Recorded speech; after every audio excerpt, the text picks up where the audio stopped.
بسم الله الرحمن الرحيم. الرحمن علم القرآن، خلق الإنسان علمه البيان. الشمس والقمر بحسبان، والنجم والشجر يسجدان. والسماء رفعها ووضع الميزان ألا تطغوا في الميزان، وأقيموا الوزن بالقسط ولا تخسروا الميزان. والأرض وضعها للأنام، فيها فاكهة والنخل ذات الأكمام، والحب ذو العصف والريحان.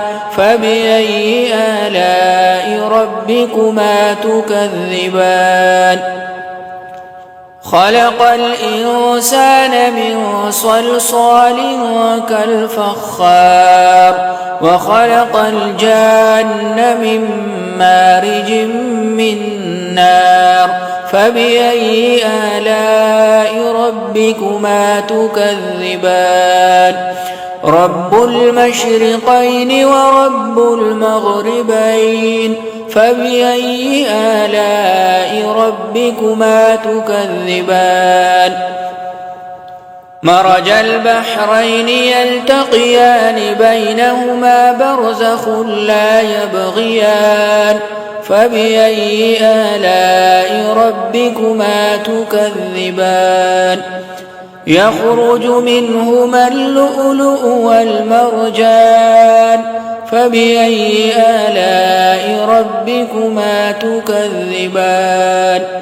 وله الجوار المنشآت في البحر كالأعلام. فبأي آلاء ربكما تكذبان؟ كل من عليها فان ويبقى وجه ربك ذو الجلال والإكرام. فبأي آلاء ربكما تكذبان؟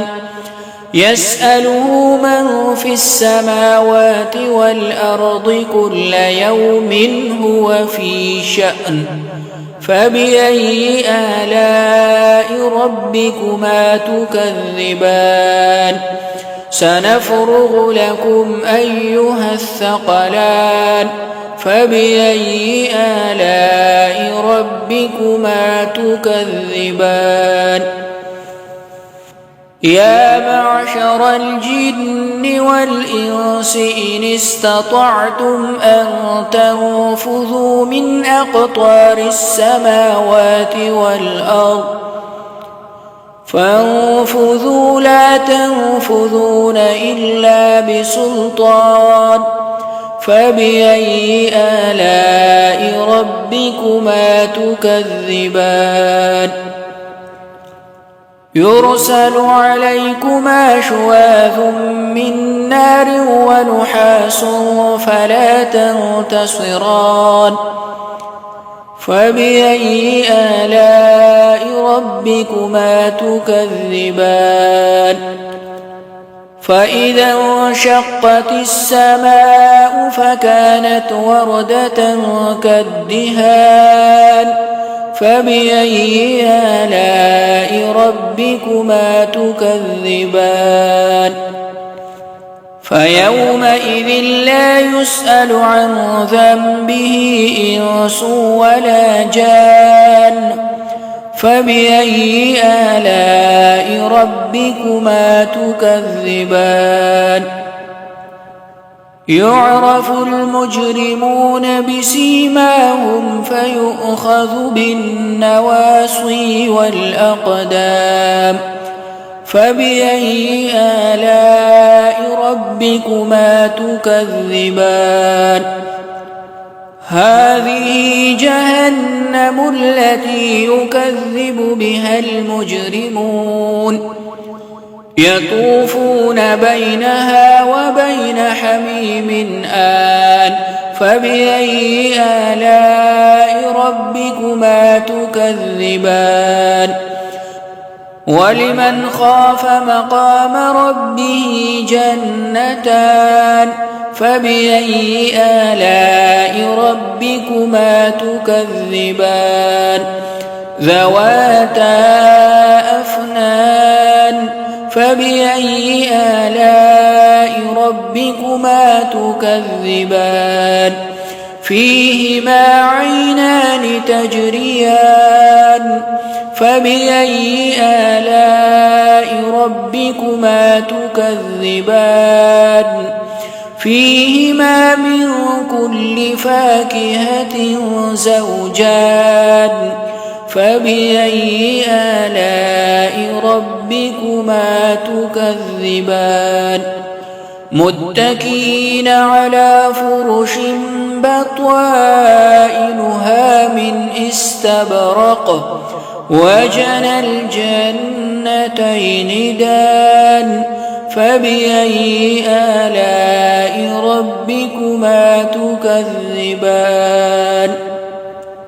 فيهن قاصرات الطرف لم يطمثهن إنس قبلهم ولا جان فبأي آلاء ربكما تكذبان كأنهن الياقوت والمرجان فبأي آلاء ربكما تكذبان هل جزاء الإحسان إلا الإحسان فبأي آلاء ربكما تكذبان ومن دونهما جنتان فبأي آلاء ربكما تكذبان